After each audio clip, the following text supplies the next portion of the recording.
Canada's Foreign Minister Anita Anand's official visit to Pakistan after nearly 2 decades is not merely a diplomatic activity, but a remarkable milestone in the context of changing global politics, the global balance of power, and Pakistan's emerging and successful foreign policy. The arrival of a Canadian foreign minister in Islamabad after 20 years has further underscored the fact that the priorities of global powers are changing and that Pakistan is emerging as a country in the region that can no longer be easily ignored in regional and global affairs, particularly Pakistan's diplomatic efforts during the tensions between Iran and the United States and the role it has played in promoting peace and stability in the region have captivated the attention of the world. In this context, the importance of the Canadian foreign minister's visit has grown considerably. After Russia, Canada is the second largest country in the world by area, covering more than 9.9 million square kilometers, while its population consists of approximately 41.4 million people.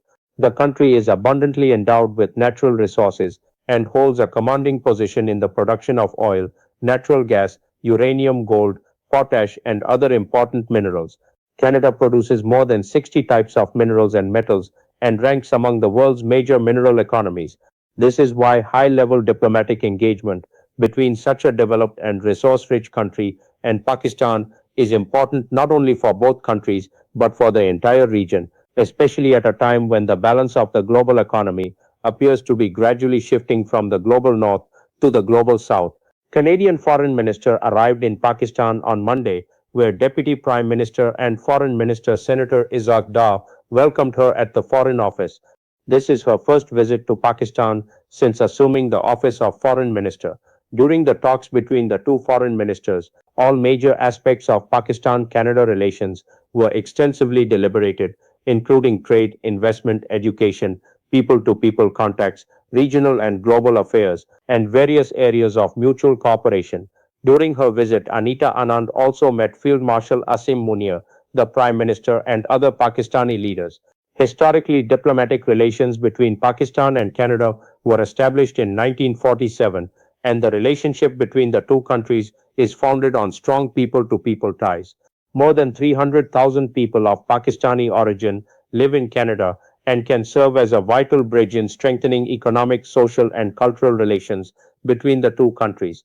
During 2025, bilateral trade between the two countries amounted to approximately $1.2 billion, with Pakistan exporting nearly $696 million worth of goods, mainly textiles, leather products, and other items, while imports from Canada totaled approximately 500 million US dollars, with agricultural products featuring prominently. Another important aspect of this visit is that it took place at a time when Canada is making a fundamental change in its trade strategy. Trade disputes, tariffs, and new economic policies with the United States have compelled the Canadian government to seek new markets for its exports and investments. In this context, the Canadian Foreign Minister made it emphatically clear that Canada wants to double its trade outside the United States over the next 10 years, and Pakistan can become an important partner in this strategy. According to her, the two countries not only agreed to promote cooperation in trade, investment, and economic growth, but also voiced their resolve to finalize the Foreign Investment Promotion and Protection Agreement as soon as possible so that greater assurance and confidence can be provided to investors. If Pakistan's position is examined in this context, the country's geographical importance cements its status as a natural trade hub connecting Asia, the Middle East, and Central Asia. Pakistan is already evolving into a new economic hub in the region through the China Pakistan Economic Corridor. If Canadian investors are provided opportunities to invest in CPEC's special economic zones, it could unlock new avenues of bilateral cooperation among Pakistani, Chinese, and Canadian companies. Low cost labor, strategic geographical location, and easy access to the region can create extraordinary opportunities for Canadian industries. In the same context, cooperation in agriculture, agricultural technology, food processing, mining, the processing of critical minerals, advanced mineral technologies, and energy projects can prove immensely beneficial for both countries. It is also an important opportunity for Pakistan to explore possibilities of economic cooperation among China, Pakistan, and Canada utilizing the special economic zones from which all parties can benefit. Following the completion of Gawadar Port and CPEC, Pakistan has emerged as not only an important gateway to South Asia, but also a major trade gateway, providing access to the markets of the Middle East, Central Asia, and Africa. If this potential is properly linked with effective diplomacy and investor friendly policies, which are still considered lacking in Pakistan, the country can become a thriving hub of economic activity in the region. Cooperation between the two countries has not remained limited to trade. New strides have also emerged in the field of security. Canada announced that it would invest more than $2.2 million in three new security projects in Pakistan, which will be implemented with the cooperation of Interpol, the United Nations Office on Drugs and Crime, and the Royal Canadian Mounted Police.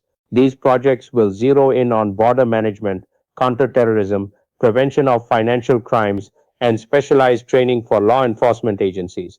In addition, Canada also announced $45 million in new development assistance for Pakistan, which will be channeled toward addressing climate change, strengthening resilience against natural disasters, education, including girls' education, public health, and the rehabilitation of flood affected areas.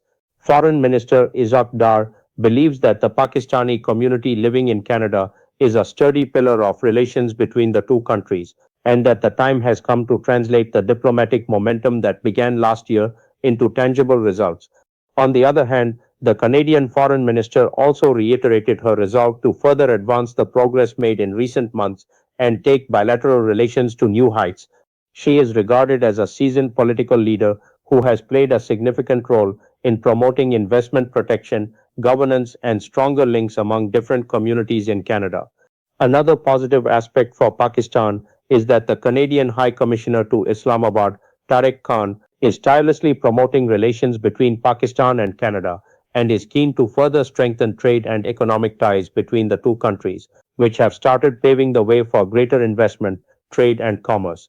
The reality is that if Pakistan fully capitalizes on this golden opportunity by focusing on investor friendly reforms, the transfer of modern technology, and a transparent business system, this visit could herald the dawn of a new chapter for Pakistan's economy, exports, employment, investment, and global reputation.